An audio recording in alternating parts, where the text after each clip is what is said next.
Hi, my name is Eve, and today we are going to be looking over a time-lapse of an illustration with text that I drew in Procreate on my iPad. I'm starting off right away with bringing the sketch on paper I made into Procreate and refining the placement of certain bits. From there, I jump in and start figuring out my color scheme. Since I'm constructing this illustration completely from scratch, I have many reference photos off to the side to help me choose my colors. Some of the reference are pictures I took myself outside in the garden, and others are pictures from Pinterest of different items in more detail, like pictures of up-close garden gloves or tomato plants.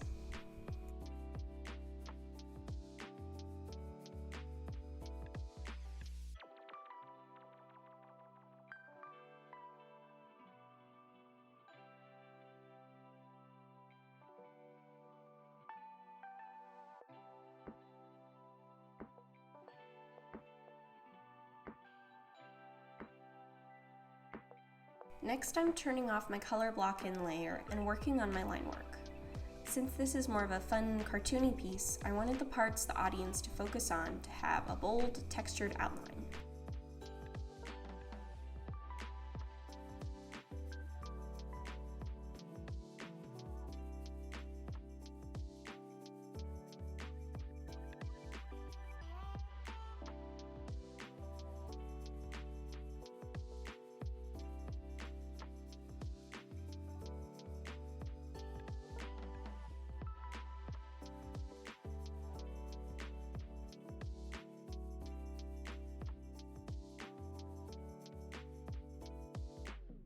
Now that I've got all the colors set up and the line work drawn, it's time for me to go in and start working on rendering out the scene. There's a lot going on with this one, but the thing I really wanted to convey was the feeling of being outside and looking over a lovely rolling landscape. I've been spending the summer in Pennsylvania doing an internship, and I get to drive through a lot of rural farmland every day. The curvature of the land creates a distinct separation of foreground, middle ground, and background, and I wanted to capture that in this drawing.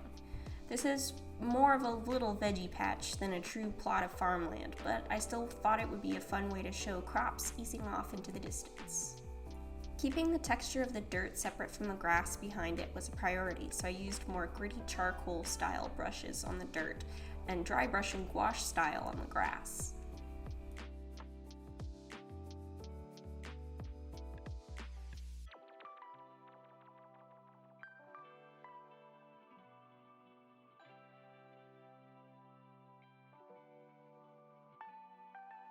I got the idea for this illustration while driving through the countryside on my daily route.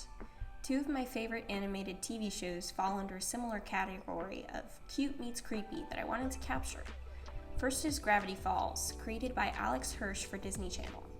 There were 2 seasons of the show created, both available on Disney+, and it aired from 2012 until 2016. For those who haven't watched it yet, I'll summarize by saying it's about twins Mabel and Dipper Pines who get sent to Oregon for the summer by their parents.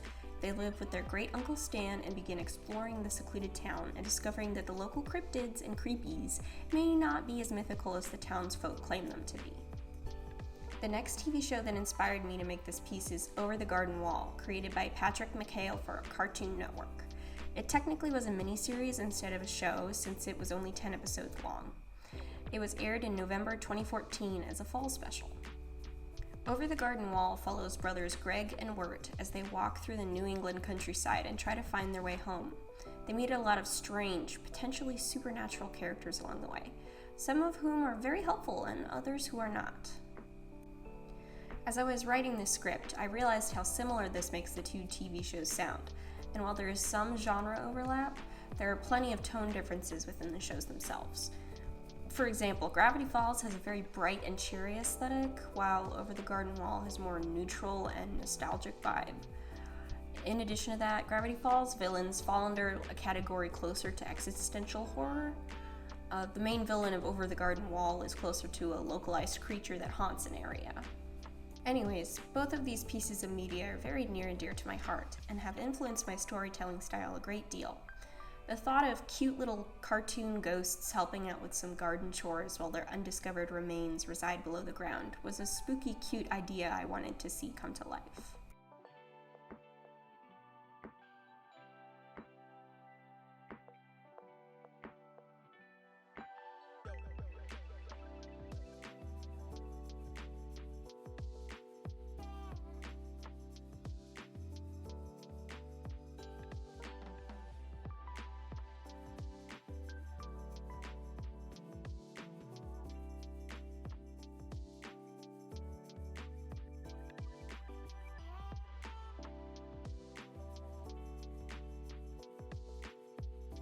After I've got the scene mostly rendered out, it's time for me to address the text.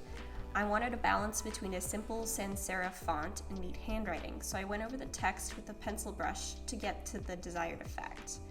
Once I've got that done, I use the color dodge tool to add hints of light throughout my outdoor scene and really get that sunny afternoon glow.